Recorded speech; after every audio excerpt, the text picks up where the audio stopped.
በኦርቶዶክሶች በኩል እጅግ ብዙ ጊዜ ተጠይቋል። እጅግ ብዙ ጊዜ የሃይማኖት መምህራኖቻችን ኡስታዞቻችን መልሰዋል። ነገር ግን ከክርስቲያን ወገኖቻችን ጋር በተለይም ከኦርቶዶክሶች ጋር ልንግባባ አልቻልንም። ምክንያቱ ደግሞ ኦርቶዶክስ ወገኖቻችን እምነታቸው የኦርቶዶክስ ዶክትሪን መጽሐፍ ቅዱስ ላይ ስለሌለ የኦርቶዶክስ ዶክትሪን በቀሳውስትና በመነኮሳት የተደነገገ ነው። የኦርቶዶክስ ጋብቻ መጽሐፍ ቅዱስ ላይ የሌለ መነኩስና ዶክትሪን የደነገገው ነው።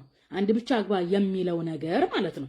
ለዚህ ነው በተደጋጋሚ ኢየሱስ ፈጣሪ ነው የሚለው አስተምሮ መነኩሴና ቀሳውስት የፈለሰፉት ፍልስፍና እንጂ ሐዋርያት በኢየሱስ ፈጣሪነት አያምኑም። ኢየሱስ ፈጣሪ ነው ብለው አላመለኩም። ኢየሱስን ፈጣሪ ነው እናምልኩት ብለው አልሰበኩም የምንላችሁ ማለት ነው። ስለዚህ ይግባችሁ።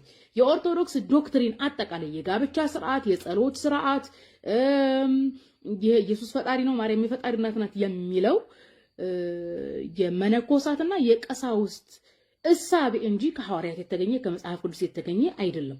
ምክንያቱም መጽሐፍ ቅዱስ ላይ አንድ ሰው የፈለገውን ሴት ቢያገባ ገደብ ራሱ የለውም። እግዚአብሔር መጽሐፈ ሳሙኤል ላይ ዳዊትን ሚስት አንሶ በነበረ ጨምርልህ ነበረ የጌቶች ሚስቶች ሰጥቼ የለም ወይ ብሏል። ዘዳግም ላይ አንድ ሰው ሁለት ሚስት ቢኖረው አንዲት የተወደደችና አንዲት የተጠላች ብሏል። መጽሐፍ ቅዱስ ለሚስት ክፍት ነው። ሰለሞን 700 ሚስቶች አሉት፣ 300 ውሽሞች። ቁባት ማለት ውሽማ ማለት ነው።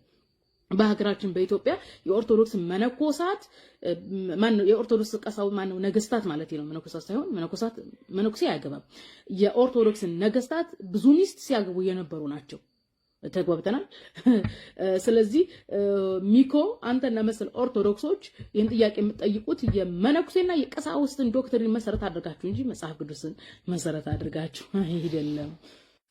በመጨረሻ አምላካችን አላህ ሱብሃነሁ ወተዓላ በተከበረ ቃሉ ቁርአን ላይ ስለ ጋብቻ አንድ ሰው ከቻለ አንዲትን ሚስት ብቻ ያግባ፣ ኢስላም ብቻ ነው አንዲትን ሚስት ብቻ ያግባ ብሎ ለወንድ የፈቀደው።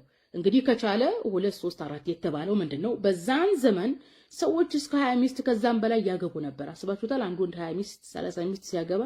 ስለዚህ ወንዶችን ለመከልከል የመጣ ህግ እንጂ ኢስላም ከመሬት ተነስቶ ወንድና 4 አግባ እያለ አይደለም።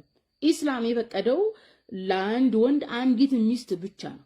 ያ ሰውዬ ኢኮኖሚካሊ ወይም ሌሎች ነገሮችን ማኔጅ ማድረግ የሚችል ከሆነ ነው ከአንድ በላይ ማግባት የሚችለው። ነገር ግን ክርስትና ጋር አይከለከልም። አንድ ወንድ 100 ቢያገባ ማለት ነው። ችግሩ ምንድነው? ማህበረሰቡ የቀሳውስቱንና የመነኮሳቱን ፍልስፍና ተለማምዶት ስለኖረ መጽሐፍ ቅዱስ ላይ ያለውን አያውቀው። እናንተ ከመጽሐፍ ቅዱስ ጋር